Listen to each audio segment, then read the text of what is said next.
ಎಲ್ಲಿ ನೋಡಿದರೂ ಮಳೆ, ಎಲ್ಲಿ ನೋಡಿದರೂ ಪ್ರವಾಹ. ಸದ್ಯ ಭಾರತದ ಹಲವಾರು ರಾಜ್ಯಗಳಂತೂ ಮುಂಗಾರು ಮಳೆ ಆರ್ಭಟವನ್ನ ತೋರಿಸಿಕೊಂಡಿದೆ.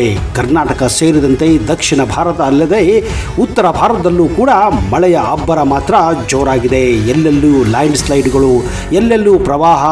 ಹೀಗಾಗಿ ಹಾನಿ ಕೂಡ ಜಾಸ್ತಿಯಾಗಿದೆ. ಅಷ್ಟೇ ಅಲ್ಲದೆ ನೆರೆಯ ದೇಶಗಳಲ್ಲೂ, ಅದರಲ್ಲೂ ಪಾಕಿಸ್ತಾನ ಮತ್ತು ಬಾಂಗ್ಲಾದೇಶದಲ್ಲೂ ಕೂಡ ಇದೇ ಸ್ಥಿತಿ ಉಂಟಾಗಿದೆ.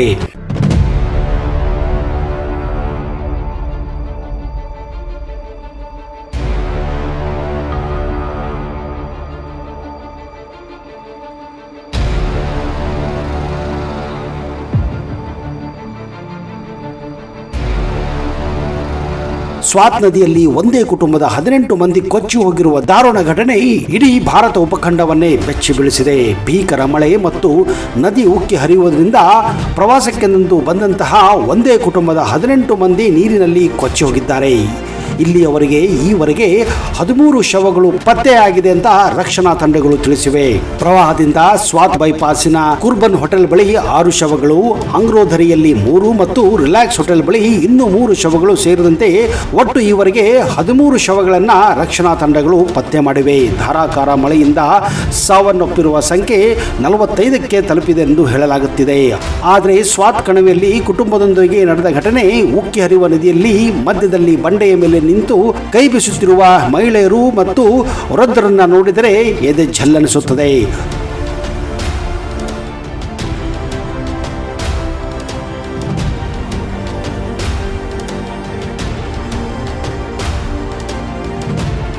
ಅದು 2025 ಜೂನ್ 27ನೇ ತಾರೀಕು.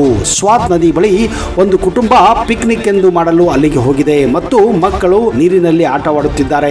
ಆ ಸಮಯದಲ್ಲಿ ಆ ನದಿಯಲ್ಲಿ ಅಷ್ಟೊಂದು ನೀರಿರಲಿಲ್ಲ. ಹೀಗಾಗಿ ಎಲ್ಲರೂ ಮಜಾ ಮಾಡುತ್ತಾ, ಸೆಲ್ಫಿಗಳನ್ನ ತೆಗೆದುಕೊಳ್ಳುತ್ತಾ, ಫೋಟೋಗಳನ್ನು ತೆಗೆದುಕೊಳ್ಳುತ್ತಾ, ವಿಡಿಯೋಗಳನ್ನು ತೆಗೆದುಕೊಳ್ಳುತ್ತಾ ಮಜಾ ಮಾಡುತ್ತಿದ್ದಾರೆ. ಆದರೆ ದಿಢೀರಂತ ಪ್ರವಾಹ ಸಂಭವಿಸಿದೆ. ಅವರು ಹೇಳುವ ಪ್ರಕಾರ ಆಗ ನದಿ ಒಣಗಿತ್ತು. ಆದರೆ ಕೆಲವೇ ನಿಮಿಷಗಳಲ್ಲಿ ನೀರಿನ ಮಟ್ಟ ಏರಿಕೆಯಾಗಿತ್ತು. ಬೆಳಗ್ಗೆ 9:45 ಹೊತ್ತಿಗೆ ನದಿಯ ನೀರಿನ ಮಟ್ಟ ನಾಟಕೀಯವಾಗಿ ಏರಿತ್ತು ಎನ್ನಲಾಗಿದೆ.